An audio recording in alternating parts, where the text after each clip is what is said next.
इस्लाम नाम ही अशांति है, इस्लाम नाम ही अशांति है। और इनकी हरी किताब में जो कुछ लिखा गया है वो टोटल अशांति से ही जाना जाता है। औरतों को खेती समझना, सुअरों की तरह बच्चे पैदा करना, रोजगार चाहिए, एक एक व्यक्ति 4-4 औरतें रख के 80-80 बच्चे पैदा करेगा, 1 से 20, 1 से 20। उनकी औरतें भी उसमें खुश हैं? औरतें खुश हैं। अब एक व्यक्ति 4 बीवी रख के अगर 60-80 बच्चे पैदा कर रहा है तो क्या गारंटी उसी की एक ही व्यक्ति के वो बच्चे हैं? मोहल्ले वालों के भी हो सकते हैं। नहीं, मोहल्ले वालों कैसे हो सकते हैं भाई? हो सकते हैं इनमें। नहीं, जिहादियों में ऐसा भी होता है कि पति दुबई में है, बीवी यहाँ बच्चा हो रहा है और उसको कहते हैं अल्लाह की देन है। तो अल्लाह की देन हुई कि वो मोहल्ला की देन हुई? अब वो तो मोहल्ले की देन हो गई।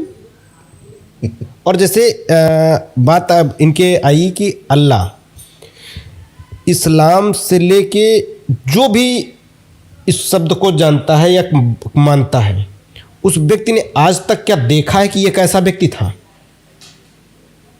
किसी ने भी देखा है? किसको? अल्लाह को किसी ने देखा है कैसा था? नहीं देखा है। नहीं, उनके तो पैगंबर आए थे ऊपर से, जो मैसेंजर ऑफ गॉड। क्यों? तो जिसको देखा उसको मानो ना। अगर हमारे पिताजी हम हैं तो पिताजी रहे, पिताजी के पिताजी रहे तो पिताजी हैं, फिर मेरे बाबा के पिताजी हैं तो वो हैं। तो ऑलरेडी हमारे पास तो चित्र है, फोटो है कि ऐसा ना ऐसा हमारे यहाँ था। देवी देवता जो भी हैं वो हमारे यहाँ चित्र हैं, ऐसे ये भगवान थे, ऐसे ये माता जी थी, ऐसे ये था, वैसे बात। उनके में तो कोई नहीं है। तो ये जिहादी आतंकियों द्वारा, इस्लामिक अशांति दूतों द्वारा ये एक फर्जी नौटंकी मचाई गई कि अल्लाह। देखा तो इन लोगों ने 72 हुरों को भी नहीं है, लेकिन फिर भी जाते हैं उनके पास।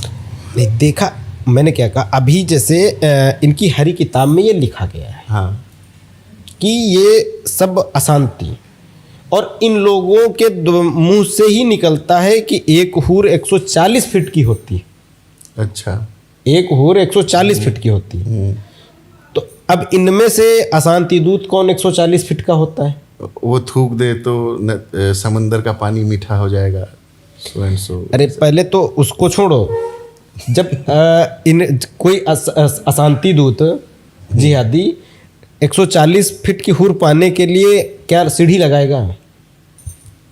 140 फीट। उसको भी नहीं देखा, अल्लाह को भी नहीं देखा, न हूर देखी न अल्लाह देखी। बस वो केवल सुअर जैसी गंदी किताब हरी, उसको रट के साले आतंकी बन जाओ, जिहादी बन जाओ, 72 हूर मिलेगी, शराब की नदियाँ मिलेंगी, ये होगा वो होगा, मरते रहो, फटते रहो, ब्लास्ट होते रहो, और घर की हो रही साला मोहल्ले देख रहे हैं। ये कहते हैं कि पी नहीं सकते हो, ये हरी किताब में हमारी लिखा है। अच्छा, ठीक। और अब मैं खुद देखता हूँ कि ये जिहादी आतंकी उस किताब की भी नहीं मानते, आधी से ज़्यादा बातें। अच्छा, उस किताब की भी नहीं मानते? हाँ, बाहर लेकिन चिल्लाएंगे कि हम तो वही मानेंगे। कौन सी बात नहीं मानते हैं? कि शराब हमारे यहाँ हराम है, और पीते साले सब ना, सब 60% ज़्यादा। मैं बताऊंगा, मैं दिखा सकता हूँ, प्रूफ दे सकता हूँ, 60% ज़्यादा जिहादी पीते हैं। एक बात आप ये बताइए, ठीक है, मैं आपकी बात से सहमत हूँ कि हैं, पीते हैं लोग, कामकाजी लोग पीते हैं। जो शराब पीता होगा क्या वो भी फट जाता है? देखिए, अब फट जाता तो इनमें जब वो किताब ही कहती है कि आप फट जाओ, जितने भी जिहादी इस्लामिक हैं वो सब इसीलिए हैं कि अगर फट जाओगे तो आपको शराब की नदी और हूर मिलेगी। अच्छा, फट जाएंगे तो शराब की नदी और हूर मिलेगी।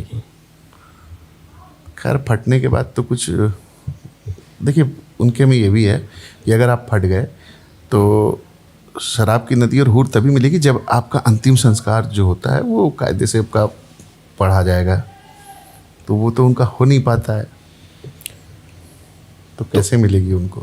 अब ये तो यही सब जानते हो कि कैसे मिली कि नहीं मिली। वो इनको ये सोचना चाहिए जो हमारे घर में एक हूर बैठी है उसको हम देख नहीं पा रहे हैं, 72 के चक्कर में मारे मारे फिर रहे हैं, साला जिंदगी दांव पे लगा के फटे जा रहे हैं और किसी बेवकूफ अनपढ़ जाहिल के कहने में, क्योंकि ये सब जाहिल आतंकी जो इनके मौलाना मुल्ला क्या क्या होते हैं वही सब आके सिखाते हैं।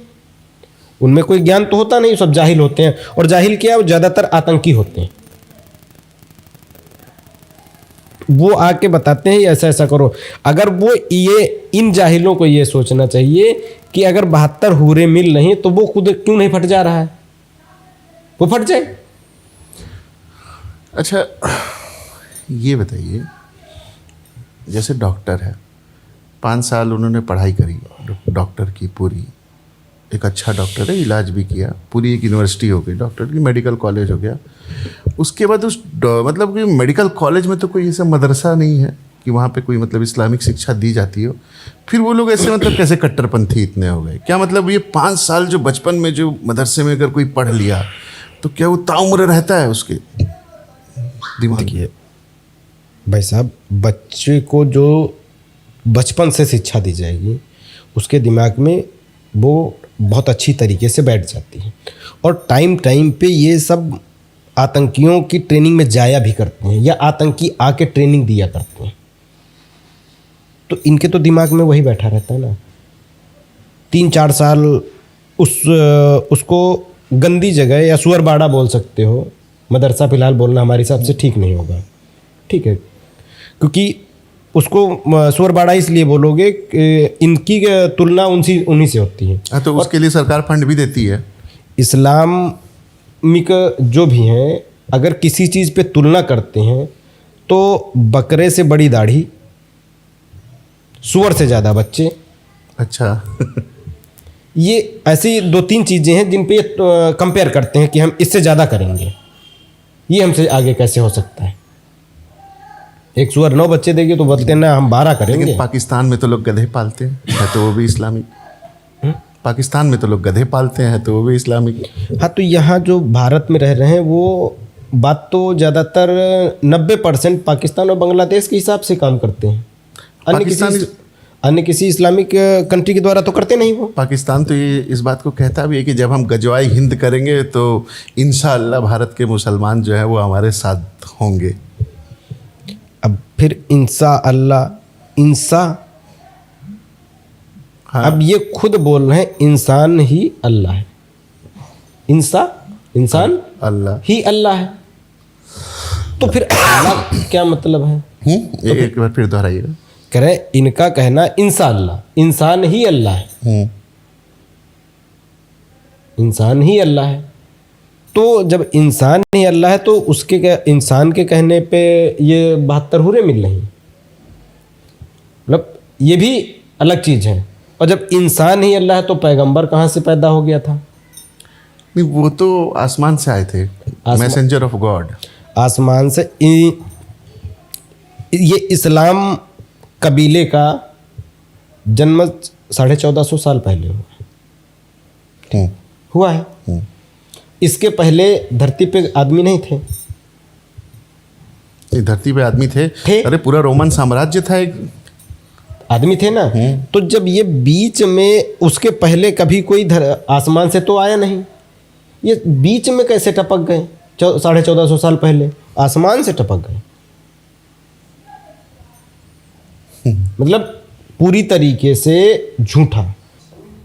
पड़ोसी प्रथम, नेबर फर्स्ट पॉलिसी के अंदर भारत ने 120 करोड़ रुपए बांग्लादेश को दिए। आपको लगता है इस बार जो फरवरी में बजट आएगा उसमें बांग्लादेश को फिर पैसे दिए जाएंगे? देखिए, अगर फरवरी में जो बजट आएगा उसमें बांग्लादेश को पैसे दिए जाएंगे तो अब ये मुद्दा बजरंग दल के द्वारा और अन्य संगठनों का सहयोग लेके देश में उठाया जाएगा।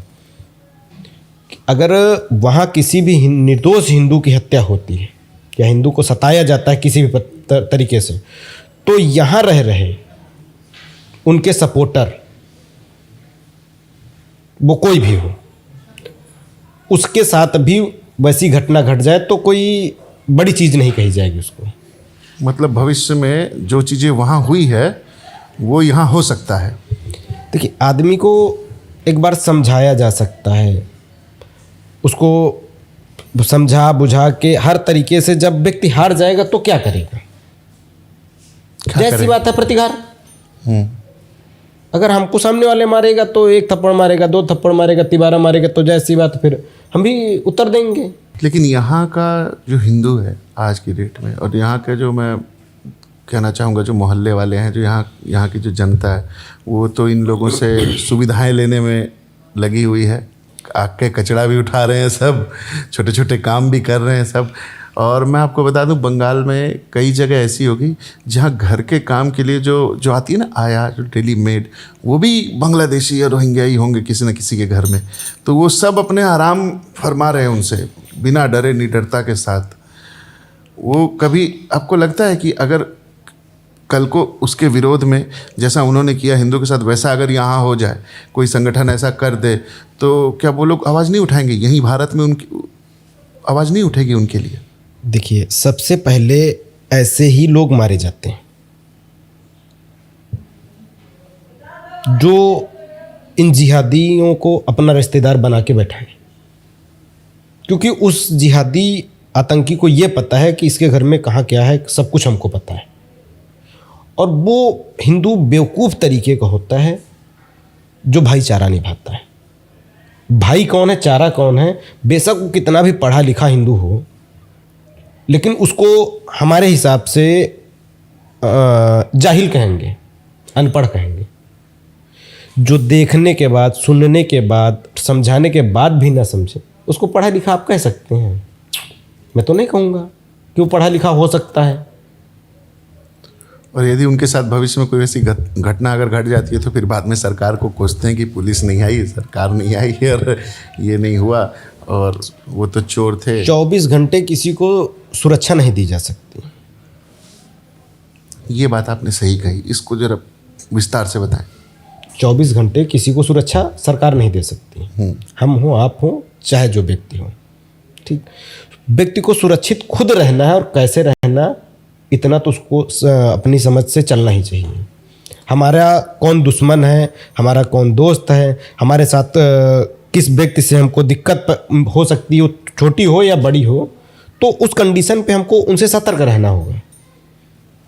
और यहाँ का जो एक सनातनी है, वो छोटी छोटी सुविधाओं के लिए किसी को भी मतलब विश्वास पात्र बना देता है। भी ठीक है, हमारा ये फायदा हो रहा है, बस तुम ही हो। और जब वो फंसता है तो उससे ज़्यादा खर्चा करता है, चाहे उसके साथ वो छोटी घटना घटी हो चाहे बड़ी घटना घटी हो, तो वो चिल्लाता है कि हमारे साथ गलत हुआ है। हम किसी को पहचाने कैसे? आप जैसे बजरंग दल के हैं, आपको ये चीज़ें पता होगी। हम आसपास के लोगों को कैसे पहचाने कि भाई ये रेडिकलाइज हो सकता है, उसके ऊपर हमको कोई चीज़? देखिए, अगर एक मुस्लिम घर हो चाहे 4 मुस्लिमों के घर हो, उनके घर पे जब लोगों की गतिविधियां बढ़ने लगें तो हिंदू परिवारों को सावधान हो जाना चाहिए कि अब यहाँ कुछ ना कुछ होने वाला है।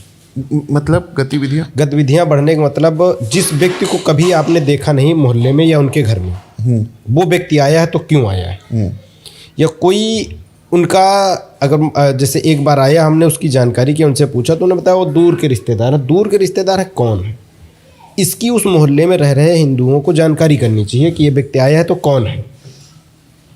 लेकिन वो उससे मतलब नहीं रखते हैं। अब जैसे अभी हुआ कि अपनी सुरक्षा स्वयं, हम आप पहले अपनी सुरक्षा करेंगे, फिर परिवार करेंगे, फिर गांव की करेंगे। हम इसी की जानकारी आपसे चाह रहे, क्योंकि हर समय देखिए आपने जैसे कहा 24 घंटे किसी को सुरक्षा नहीं दी जा सकती, और सरकार भी नहीं दे सकती, और बजरंग दल भी कोई ज़रूरी नहीं है कि अभी घटना घट गई तो समय पे कोई तुरंत आ जाएगा। बहुत सारी चीज़ें हैं, साथ तो सब देना चाहेंगे। तो हम स्वयं की पहले स्वयं की जानकारी, स्वयं की सुरक्षा ही स्वयं का बचाव है। तो हम कैसे पता लगाएं उनके घर पे कौन आ रहा, कब आ रहा, कब जा रहा है, कौन कौन क्या किस गाड़ी से आ रहा है, और वो हो सके तो उस पर सर्च करना, ये व्यक्ति कौन था, ये गाड़ी कहाँ की थी, इस गाड़ी में क्या आया है, यहाँ से इस गाड़ी में क्या जा रहा है। ये सब चीज़ें आप हों, आपका परिवार हो या मोहल्ले में जो भी हिंदू परिवार रह रहे हैं, उनको नज़र रखनी चाहिए। इन सब से जब उनको जानकारी होगी तो वो अपने बचाव में कुछ ना कुछ ध्यान देंगे। अच्छा, पूरे मोहल्ले में बहुत सारे ऐसे हिंदू के मोहल्ले हैं, वहाँ पे स्वयं हिंदू ही ऐसे हैं जिन्होंने कई मुसलमानों को किराए पे घर दे रखा है, उन लोगों का क्या किया जाए? देखिए, वो लालची प्रवृत्ति के हैं, उनको किसी चीज़ से मतलब नहीं होता है, उनको केवल पैसे से मतलब होता है। ना ऐसे व्यक्तियों को आप ये कह सकते हैं ना देश से मतलब ना धर्म से मतलब, उनको केवल धन से मतलब। ठीक, उनके लिए धन ही बहुत कुछ है।